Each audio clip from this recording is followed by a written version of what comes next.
ఎప్పటి వరకు ఉంటారు ఆ నమ్మకంతో? ఉద్యోగులు ఓపిక పట్టేంతకాలం సో ఉద్యోగులు రోడ్డును పడాలి తప్ప ఉద్యోగ సంఘాలు రోడ్డు ఎక్కువ ఇప్పుడే. ఎక్కుతాం. ఉద్యోగుల్లో నుంచి పూర్తిగా వాళ్ళ నుంచి మాకు వస్తుంది, మాకు ఆ సిగ్నల్ తెలుస్తుంది తప్పకుండా. నేను వింటోంది నాయకులు ఇళ్ళ దగ్గరికి వస్తున్నారు.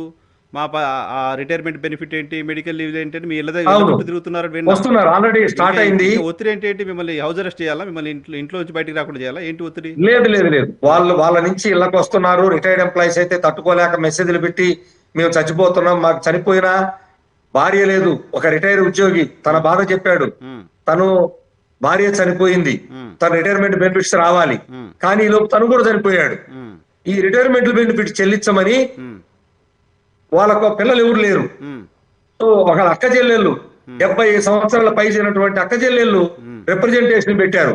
ఉమ్, మా అన్నకి చనిపోయాడు, ఆ బెనిఫిట్స్ మాకేంటి అని. ఉమ్, ఏం చేయాలో తహసీల్దార్ తలబట్టుకున్నాడు, సర్టిఫికేట్ ఎట్లా ఇవ్వాలని. ఉమ్. ఎంత దారుణం చూడండి. దుర్మార్గం కదా. కనీసం తన బెనిఫిట్స్ చెల్లించుకునే పరిస్థితి. ఉమ్, కాబట్టి ఉమ్, ఉద్యోగులు మేము ప్రభుత్వానికి మీలాంటి వారి ద్వారా తెలియజేయాల్సిన బాధ్యత మాకుంది. ఉమ్, మేము ప్రభుత్వానికి తెలియజేస్తున్నాం. ఉమ్, గౌరవ ముఖ్యమంత్రి గారు చెప్పిన ఆశతోనే మేము చాలా కాలం ఎదురు చూసాం. ఉమ్, కాబట్టి ఇప్పటికైనా పిఆర్సి కమిషన్ అనేది అసలు అది ఆర్థిక అంశమే కాదు. నియామకం అనేది ఉమ్, ఆగమేఘాల మీద చేయొచ్చు. ఉమ్. ఎందుకు ఆపుతున్నారనేటువంటి అనుమానం పూర్తిగా బలపడిపోక ముందే తక్షణం చేస్తే బాగుంటుంది.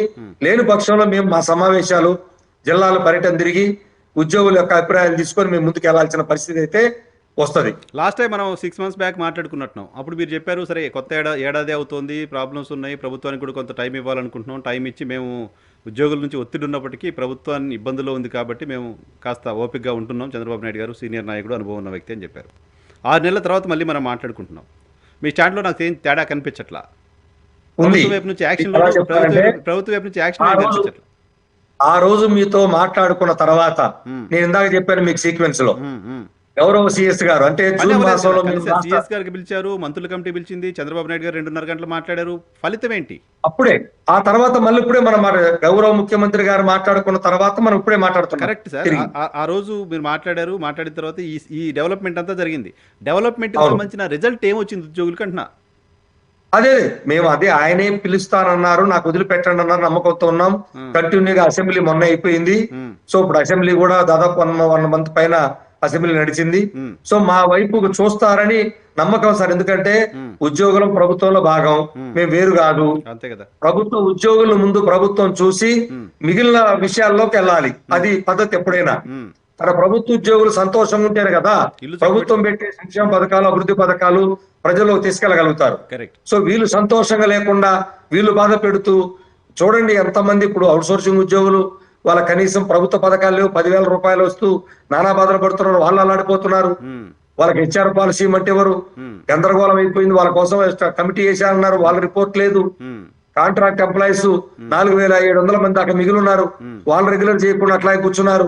అలాగే కొంతమంది 1/9/2004 ముందు ఎవరైతే సిపిఎస్ ఉద్యోగులు అన్నారో వాళ్ళు ఓపీఎస్ లో తీసుకెళ్లాలి.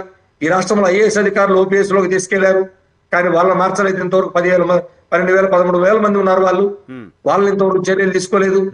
ఇలా సమస్యలన్నీ పేరుకుపోతున్నాయి. గ్రామ సచివాలయ ఉద్యోగులు ఆ ప్రభుత్వం నియామకం చేసింది, వెళ్ళిపోయారు. వాళ్ళ సోషల్ ఇంక్రిమెంట్ సంగతి చెప్పరు.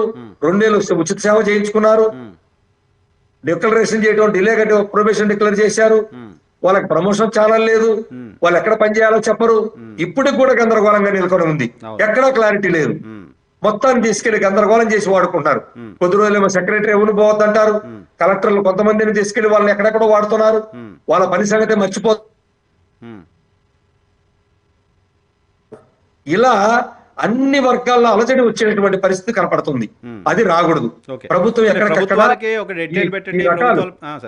ప్రభుత్వాలకు డెడ్ లైన్ పెట్టండి, ప్రభుత్వాలపైన కొట్లాడండి, ఉద్యమం చేయండి అని చెప్పడం నా ఉద్దేశం కాదు. కానీ ఉద్యోగుల సెక్షన్స్కి, ప్రభుత్వంలో భాగమైన ఉద్యోగుల సెక్షన్స్కి ప్రభుత్వమే ఉద్యోగుల డబ్బులు వాడుకొని వేల కోట్ల రూపాయలు బకాయిలు పడి వాళ్ళ హెల్త్ బెనిఫిట్స్ కూడా, హెల్త్కి సంబంధించిన రీఎంబర్స్మెంట్ డబ్బులు కూడా ఇవ్వకుండా ఉన్న పరిస్థితుల్లో ఉంటే ప్రభుత్వానికి తెలియాలి కదా, కార్యాచరణ చేస్తామనో చెప్తామనో ప్రభుత్వం స్పందించేలాగా ఉండాల్సిన అవసరం ఉందా లేదా బొప్పరాజు గారు?